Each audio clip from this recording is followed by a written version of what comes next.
What's going on, guys? Welcome back to another video. In this video, I've got another very important AMC update to bring all of you this evening. So what we're going to be talking about in this update video is a little bit of the Ortex short interest and utilization updates that we've seen throughout today.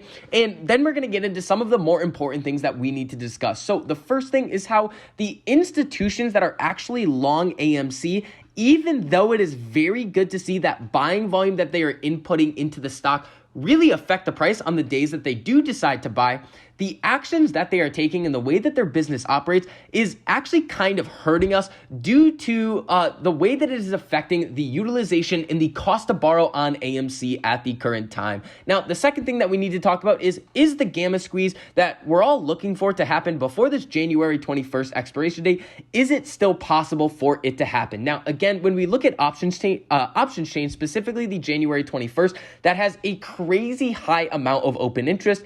Nothing is ever a guaranteed sure thing. Just because there are a lot of options on a given options chain doesn't mean that the market makers have to hedge, and it also doesn't mean that we're going to see massive price run-ups just because of that option chain. But what it does do is give the time period before that expiration date a lot more potential than some other dates to have one of those run-ups as well. Now, in addition to this, we do have to go over some of the statements that Robinhood has made in terms of the fraudulent and manipulative actions that they took back in last January. So before we get into all of that information, if you enjoyed the information and analysis that I provide for you in this video, make sure you go down and hit that like button. It costs you nothing to do it, but it really helps us out a whole lot in getting this information out to as many people who want to learn. And if you guys want to see more videos like this, make sure you hit that subscribe button and turn on that notification bell so you're notified every time I post a new video. So AMC closed the day today down 21 cents, 0.91% at $22.78. Again, we were looking for it to close green, but after the amount of volatility that we saw in the overall market today, only going down about 21 cents was a pretty solid way to start off the week. The S&P 500 at one point today was down about 2%. That is a massive move in the overall market. Now, when we come over to the Ortex data right here, let's just give this a quick refresh. We're seeing the utilization for AMC at 76.16%, and estimated short interest at 17.17%, with relatively low cost of borrows. We're seeing the cost to borrow max a little bit higher than usual, but again, overall, very, very low cost to borrow. And there's a very specific and simple reason in my mind. We were going over this on the stream today. But I want to kind of break this down for you guys exactly what is happening. So we've seen the utilization very low on AMC over the last couple of months. And if you guys don't know exactly what utilization is, it's just the amount of shares that institutions are willing to lend out versus the amount of shares that have been loaned out already. So if there's 100 shares that they're willing to loan out and 76 of them have already gone out on loan, then the utilization would be 76. But what have we seen over the last couple of months in terms of institutional ownership changes in AMC? Well, we all know that the institutions over Q3 and Q2 of 2021 have been piling into AMC. Now, we haven't necessarily gotten the Q4 numbers yet, but what we can see from these numbers here, according to NASDAQ right here, we're seeing the institutional ownership percentage jump up to 31.32%. So previously, back in June, remember, retail investors were supposed to have held about 80% of the float of AMC shares.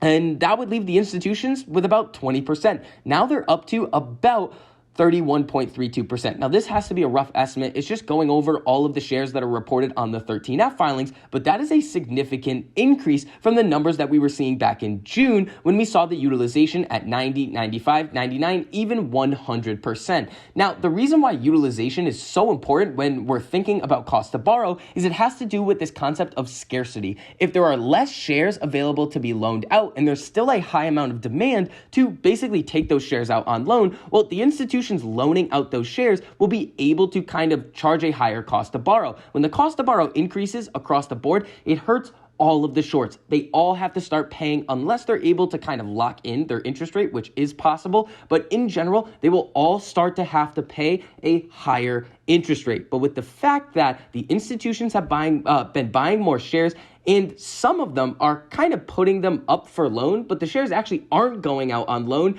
in a larger fashion, well, we're seeing the utilization stay low, and the securities lending market isn't really getting all that hot. So even though the institutional buys that are coming in can really help with the short-term price action, they're not really helping in terms of putting pressure on a lot of these shorts. Now, I want to get into this concept of what is going on with the gamma squeeze. And in order to really kind of talk about what's going on here, we need to look at the max pain. So the max pain for this week is $24 a share. You can see January 14th right here. I know it says Amcor right here. We can go up and just type in AMC again, but I don't know why this website does this, but it's going to show the same thing when we come down here. So let's switch this date to the 14th, $24 a share.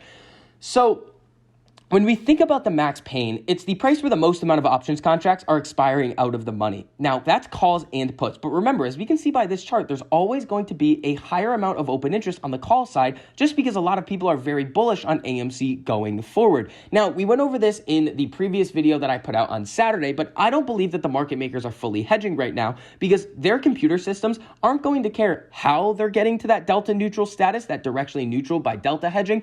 They just care that the overall position and exposure of that market maker is delta neutral. So when we see AMC finish below max pain by a significant amount every single week, well, when that happens, the call deltas start to decrease and the put deltas start to increase. So it's kind of a balancing act that these market makers are playing. Now, here's what we need to see in order to see that start of a gamma squeeze that we are all looking for and excited to potentially see. We need to see the price start to go up of AMC outside a little bit of a range that the market makers are no longer able to essentially sell enough puts in order to counteract the increase of the delta changes on the call side. Now, if we start to see some bullish momentum, more people are going to start buying calls, more people are going to start buying shares, and there's going to be a lot less interest on getting AMC puts, especially if we really start to get going.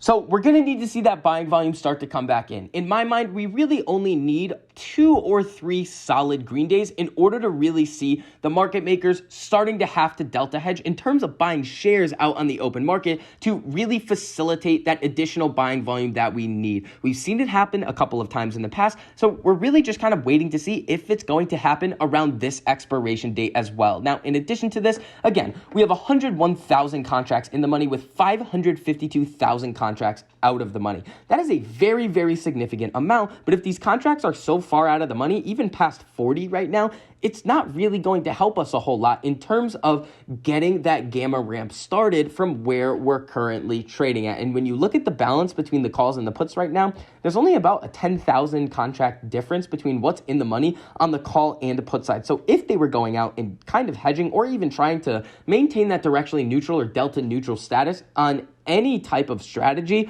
well, it's not really that hard for them to do that on this option chain right now, and we would need to see one of these sides start to pick up a bullish uptick in the overall share price or even a bearish downtick to really see that gamma squeeze to the downside if it is going to happen, which is also a possibility as well with the amount of options that are out of the money over here. Now, again, obviously, the overall momentum right now and the overall sentiment is really hoping for AMC to really come back up to the upside. But with the overall manipulation that we've been seeing, it's entirely possible that we come down to that $20 level, bounce back up, and then start that uptrend again. Now, we also have to take a look at some of these statements that Robinhood has made recently because honestly, they are completely idiotic. Robinhood seeks to toss financial or fraud lawsuit over meme stock trading restrictions. And when we come down here, Robinhood Markets has asked a federal judge in Miami to dismiss a lawsuit alleging the retail brokerage engaged in fraud and market manipulation when it restricted trading in several meme stocks last year, which essentially they did. It's really hard to get around saying, oh, we basically took out all of the demand side by removing the buy button, and that's not market manipulation. You can come up with any reason that you want to, but at the end of the day, even if it's a margin or collateral issue, that's still Robinhood's fault. Now, here's the crazy thing.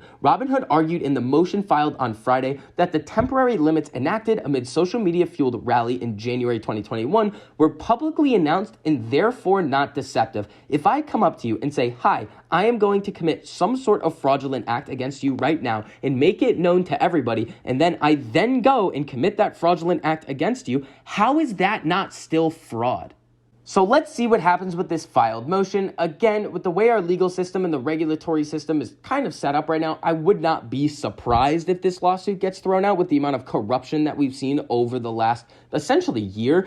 But hopefully this motion gets this motion that Robinhood basically files for gets denied, and this lawsuit can continue. So that is mainly going to wrap up this update on AMC. If you guys enjoyed the information and analysis that I provided for you in this video, make sure you go down and hit that like button. It costs you nothing to do it, but it really helps us out a whole lot in getting this information out to as many people who want to learn. And if you guys want to see more videos like this, make sure you hit that subscribe button and turn on that notification bell so you're notified every time I post a new video. So I hope you guys are having a great evening, and I'll see you guys in the next one.